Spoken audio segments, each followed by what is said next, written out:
Sir, virgin মানে কি? What? এসব কি ধরনের কথা বলছো অধরা? আমি তোমার টিচার।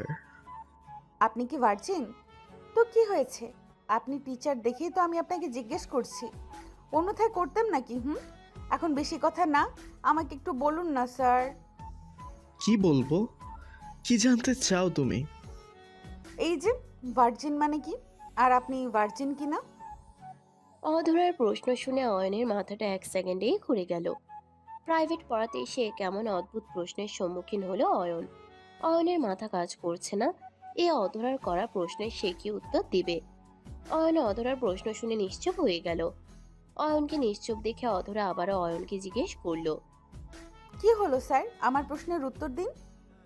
অধরা, তুমি কিন্তু এখন নিজের লিমিট ক্রস করছো। আমাকে এমন উদ্ভট প্রশ্ন করা থেকে প্লিজ বিরত থাকো। আমার এসব প্রশ্ন শুনলে রাগ চলে আসে। রাগ কেন আসবে স্যার?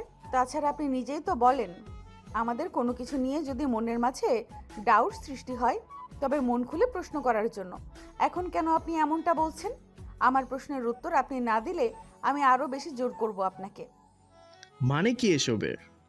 আল্লাহ, আমাকে এমন বিপদে কেন ফেললে সেটাই আমি বুঝতে পারছি না। হয়েছে, এখন আমার প্রশ্নের উত্তর দিন। আমার আর অপেক্ষা করতে ভালো লাগছে না স্যার। উফ, কি যে বলি আমি। অয়ন ভেবে পাচ্ছে না অধরার প্রশ্নের সে কি উত্তর দেবে। তাছাড়া অধরার প্রশ্নের উত্তর না দিয়েও কোনো উপায় নেই। অধরার প্রশ্নের উত্তর না দিলে অধরা এটাকে ইস্যু করে ঝামেলা তৈরি করবে। আর তারপর তো অধরার বাবা মা আছে, তাদের মেয়ে প্রশ্ন করেছে, অয়ন সেটার উত্তর দেয়নি। এটা জানলে তারা অয়নকে কথা শোনাবে। তারা তো আর জানে না অধরা কি সব অদ্ভুত প্রশ্ন করছে। অয়ন খানিক সময় নিশ্চুপ থেকে অধরাকে বলল। অধরা ভার্জিন হলো যারা বিয়ে না করে তাদের বলে। আমি, তুমি ও তোমার বন্ধুরা যারা এখনও বিয়ে করেনি তারা সকলেই ভার্জিন। বুঝতে পেরেছো? ওমা, এই সামান্য ব্যাপারটা আপনি আমাকে এতক্ষণ পরে বুঝিয়ে বললেন? সত্যি আপনি না আসলেই।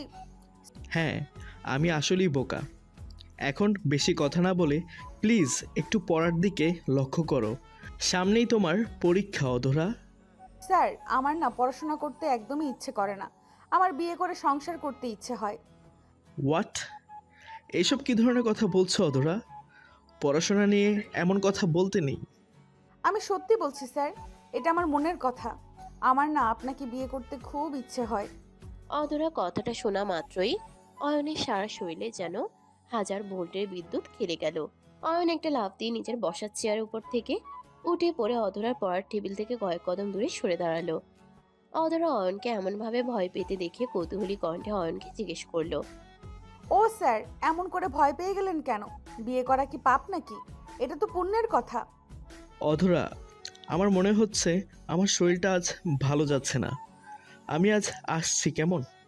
আগামীকাল পড়াতে আসবো। সেসব না হয় ঠিক আছে, কিন্তু স্যার, আমাকে তো বললেন না আপনি আমাকে বিয়ে করবেন কি না। ও স্যার। অয়ন আর একটা কথাও শুনলো না অধরার।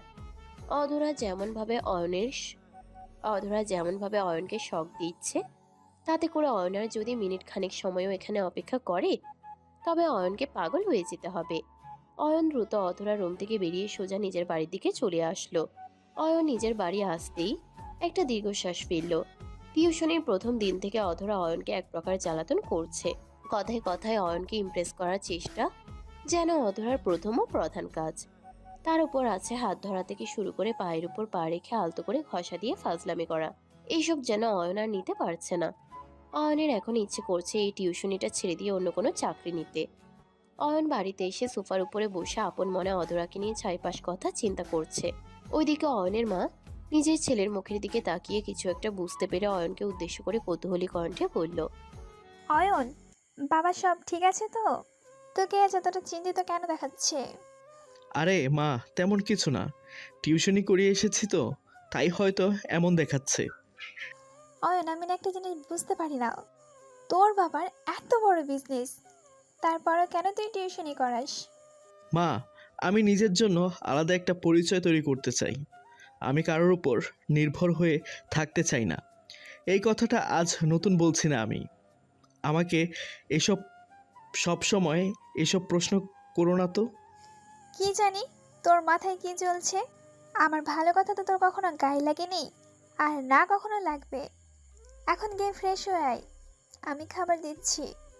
অয়নের মা নিজের কথাটি শেষ করতে একটা দীর্ঘশ্বাস ফেলে চলে গেলেন অয়নের জন্য খাবার বেড়ে দিতে। অয়ন নিজের ঘরে চলে এসে ফ্রেশ হতে লাগলো। অয়নের বাবার বিশাল বড় ব্যবসা আছে। অয়ন যদি চায় তবে সে গিয়ে নিজের বাবার বিজনেসে হাত লাগাতে পারে, কিন্তু অয়ন সেটা চায় না। অয়ন চায় নিজের একটা আলাদা পরিচয় করতে, যেটা অয়ন নিজে তৈরি করবে। অয়ন কষ্ট করতে চায়। সোনার চামচ মুখে নিয়ে দুনিয়াতে রাজ করার কোনো প্রকার ইচ্ছে অয়নের নেই। অয়ন বরাবর নিজের মনের কথা শোনার চেষ্টা করে, আর এই জন্যই অয়ন আজ সবার থেকে আলাদা। অয়ন ফ্রেশ হয়ে খাবার খেতে চলে আসলো। রাতের দিকে অয়ন নিজের ঘরে বসে ফেসবুক ঘাটাঘাটি করছে। এমন সময় অয়নের ফোনে একটা অপরিচিত নাম্বার থেকে কল চলে আসলো। অয়ন অপরিচিত নাম্বার থেকে নিজের ফোনে কল পেয়ে খানিক কৌতূহলী হয়ে ফোনটা পিক করলো। অয়ন ফোনটা পিক করতে ফোনের ওপাশ থেকে ভেসে আসলো একটা পরিচিত কণ্ঠস্বর। হ্যালো স্যার, কেমন আছেন আপনি? অধরার কণ্ঠস্বর পেতেই অয়নের গলা বুক শুকিয়ে যেতে লাগলো। এই অধরার সাথে কথা বলার সময় অয়নের বুকের ধুকপুকটা কেন যে বেড়ে যায়, অয়ন সেটা নিজেও জানে না।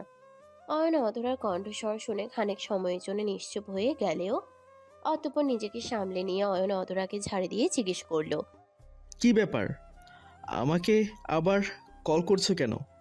বাড়িতে আমার মাথা খারাপ করে কম হয়ে যাচ্ছিল নাকি, যে এখন আবার কল করে মাথা খারাপ করে দিতে চাইছো? আরে স্যার, আপনি সব সময় আমার মনের কথা কি করে বলে ফেলেন? আপনি দেখি আসলেই একজন মহাজ্ঞানী। বাজে কথা বন্ধ করো, বলো আমাকে কেন কল করেছো? কি সমস্যা হয়েছে আবার? স্যার, আমার সমস্ত সমস্যার কারণ তো আপনি নিজেই। আপনি একমাত্র ব্যক্তি যে চাইলে আমার সব সমস্যার সমাধান হতে পারে। মানে, এই কি বলতে চাও একটু পরিষ্কার করে বলো। আমি তোমার কথার কোনো মানেই বুঝতে পারছি না। মানেটা পরিষ্কার স্যার, আমি বিয়ে করতে চাই। আপনি একটা ব্যবস্থা করে দিন। উফ, তুমি যদি বিয়ে করতে চাও তবে তোমার বাবাকে বলো। অযথা আমার মাথা কেন খারাপ করে দিচ্ছ? ওকে স্যার, বাবাকে কি আপনার কথা বলবো আমি? চুপ, একদম চুপ। পাগল হয়ে গেছো নাকি তুমি? তোমাকে নিয়ে আমার মনের মাঝে কোনো ফিলিংস নাই। দয়া করে এসব কথা আর কখনো বলো না। রাখছি আমি। অয়ন নিজের কথাটা শেষ করতেই ফোনটা কেটে দিল। এই অধরার তো সাহস দিনকে দিন বেড়েই চলেছে। অধরার হাত থেকে যে করেই হোক অয়নকে বাঁচতে হবে, তা না হলে এই অধরার চক্করে অয়ন ফেসে যাবে। অয়ন একটা দীর্ঘশ্বাস ফেলে নিজের ফোনটা রেখে দিল টেবিলের উপর আর ঘুমিয়ে পড়ল। পরদিন অয়ন অধরাকে পড়াতে গেল অধরার বাড়িতে। অয়ন দরজায় নক করে বেশ কিছুক্ষণ সময় দরজার বাইরে দাঁড়িয়ে থাকলো, তবে বাসার ভিতর থেকে কোনো প্রকার শব্দ আসলো না। এই কাহিনী দেখে অয়ন খানিক অবাক হলো। অয়ন আলতো করে দরজায় ধাক্কা দিতেই আচমকা দরজাটা খুলে গেল। অধরার বাড়ির দরজাটা এমন করে আচমকা খুলে যেতে অয়ন ভীষণ রকম অবাক হয়ে গেল।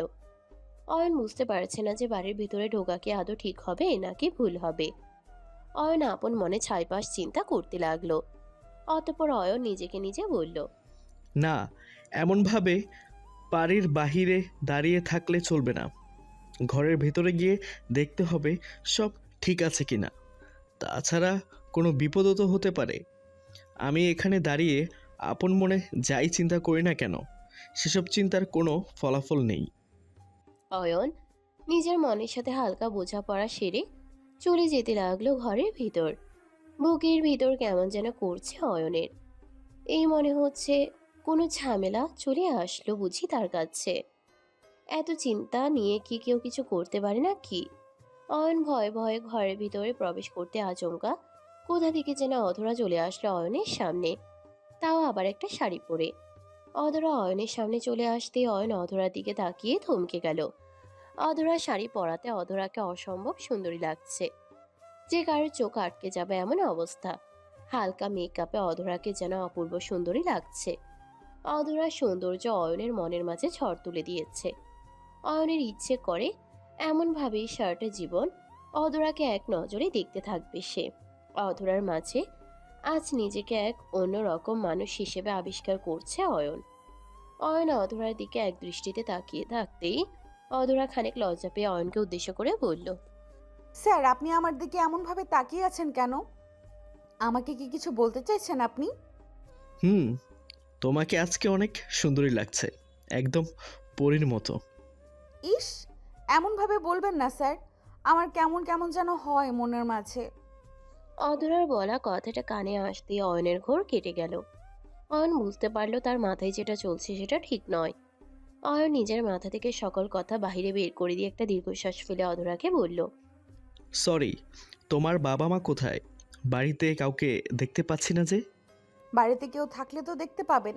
বাড়িতে কেউ নেই, আমি আর আপনি ছাড়া। ও আচ্ছা, আমি তবে আজ আসছি, আগামীকাল আসবো। অয়ন কথা বলে শেষ করতেই অধরার বাড়ি থেকে বেরিয়ে যেতে নিল।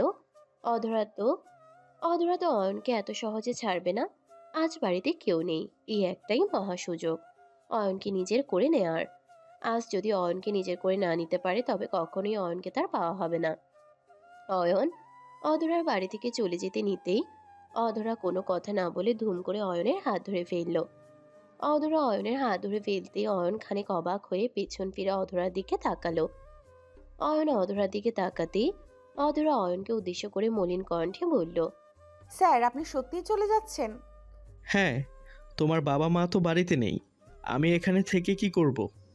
বাবা নেই তো কি হয়েছে, আমি তো আছি। আপনি আমাকে পড়ান, সমস্যা কোথায়? সমস্যা আছে, আজ বাড়িতে কেউ নেই, তাই তোমায় ফাইজলামিগুলো বেড়ে যাবে। আমি তো ফাইজলামি একদমই সহ্য করতে পারবো না, তাই চলে যাচ্ছি। দাঁড়ান স্যার, আপনার সাথে আমার একটা কথা আছে। তোমার আবার কি কথা? সেই তো আজে বাজে কথাই বলবে। তোমার মাথায় সমস্যা আছে হয়তো। আমার হাতে সময় নেই, আমি আসছি, আগামীকাল কথা হবে। স্যার আমি আপনাকে যেতে বলিনি, প্লিজ আমার কথাটা শুনুন। আচ্ছা ঠিক আছে, বলো কি কথা, তাড়াতাড়ি বলবে, আমার সময় কম। অধরা অয়নের মুখের দিকে তাকিয়ে মুচকি একটা হাসি দিয়ে কোনো কথা না বলে ধুম করে অয়নকে শক্ত করে জড়িয়ে ধরল। অধরা অয়নকে শক্ত করে জড়িয়ে ধরতেই অয়নের হাত পা ঠান্ডা হয়ে গেল। অয়ন নিজেও বুঝতে পারছে না যে এই অধরা আসলে করতে কি চাইছে। তার উপরে অয়নের মনের মাঝেও এক অদ্ভুত ভালো লাগা কাজ করছে। সবকিছু যদি এমনভাবেই চলতে থাকে তবে অনেক বড় সমস্যা হয়ে যাবে। অয়ন নিজের ঘোর কাটিয়ে উঠতেই অধরা অয়নকে বলতে লাগলো, প্রথম দেখায় আপনাকে আমি পছন্দ করে ফেলেছি। স্যার বিশ্বাস করুন, আমি আপনাকে ভালোবাসি। দয়া করে আমার ভালোবাসাকে এড়িয়ে যাবেন না প্লিজ। অধরা, তুমি এসব কি করছো? পাগল হয়ে গেলে নাকি? ছাড়ো আমায়, আমি কিন্তু স্যার এখন রাগ করব। আপনি রাগ করবেন সেটা আমি জানি স্যার, কিন্তু আপনি কি এটা জানেন আমি সত্যিই মন থেকে আপনাকে ভালোবাসি। আপনাকে সব সময় নিজের করে পেতে চাই, জানেন আপনি। দেখো অধরা, তোমার আর আমার। আজ যদি আপনি আমাকে ফিরিয়ে দেন তবে আমি নিজের জীবনটা নিজে শেষ করব। এবার আপনি কি করবেন সেটা আপনি নিজে জানেন। অধরা অয়নকে এক প্রকার জোর করতে লাগলো। অয়নের মনের মাঝে যদিও অধরাকে নিয়ে একটা আলাদা ভালো লাগা কাজ করে, সেদিক থেকে অয়ন এক পর্যায়ে অধরার প্রেমের প্রস্তাব স্বীকার করলো। অয়নের হ্যাঁ শুনে অধরার মনটা খুশিতে ভরে উঠল। অয়নের হ্যাঁ শুনে অধরার মনটা খুশিতে ভরে উঠল। ভালোবাসা তো এটাই, সব তো